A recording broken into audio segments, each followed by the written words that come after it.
امام مسجد تو ہمارا رہبر اور رہنما ہے، یہ تو انبیاء کا وارث ہے بھائی، قرآن اور سنت کا امین ہے۔ اس کی جو ذمہ داری ہے وہ ایک عام مسلمان سے کہیں زیادہ ہے۔ اس کے پیچھے جو لوگ نماز پڑھتے ہیں، امام صاحب کو چاہیے کہ ایک صف میں سب کو کھڑا کر کے پوچھیں کہ کس کس کو نماز کے فرائض آتے ہیں، سنتیں آتی ہیں، مفسدات آتے ہیں، واجبات آتے ہیں، حرام حلال کا کتنا پتہ ہے، اور عقیدے کتنے آتے ہیں۔ یہ ضروری چیزیں ہیں بھائی۔ جب معلوم ہو جائے کہ ان کو کیا آتا ہے کیا نہیں آتا، اور اگر نہیں آتا تو اس کا ذمہ دار کون ہے؟ امام صاحب ہے۔ تو امام صاحب سے گزارش، مؤدبانہ گزارش، کہ لوگوں کو بھائی صحیح دین سکھاؤ۔ یہ لوگ آپ کے سہارے بیٹھے ہیں، ان تک صحیح معلومات جو ہے نا آپ کو چاہیے کہ فراہم کریں۔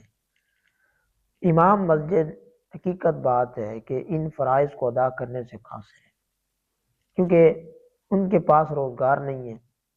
ہمارے ملک کی ساری مساجد محکمہ اوقاف کے پاس تو نہیں ہے نا۔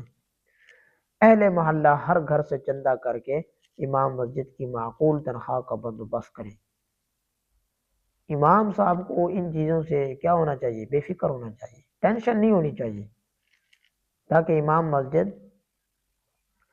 جو ہے وہ تلاش معاش سے بے فکر ہو کر لوگوں کو دین سکھائے، صرف صدق دل سے لوگوں کی خدمت کرے۔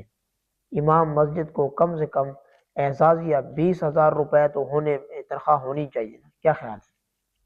یا اس کی ضرورت کے مطابق ماہانہ لازمند ہو، اور ہر گھر کے لیے ایک رقم متعین کر دو۔ حدود مسجد کا ایک شخص امیر بنا دو، اور یہ پیسے جو ہے نا اس کو دو اور اس سے رسید لو، پھر امام مسجد سے پوچھو اسے پیسے ملے کہ نہیں۔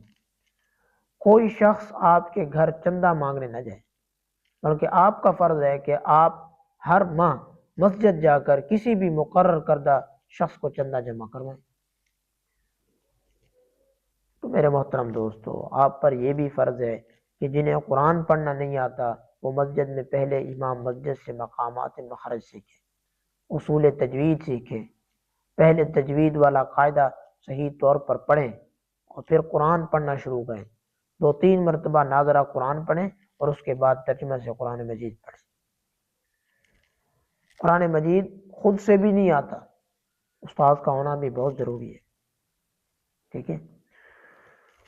تو ایک مرتبہ پھر امام صاحب سے گزارش، جب تک جو ہے آپ ان کو دین کی صحیح تعلیم فراہم نہیں کریں گے تو آپ ہر نماز کے بعد جو ہے نا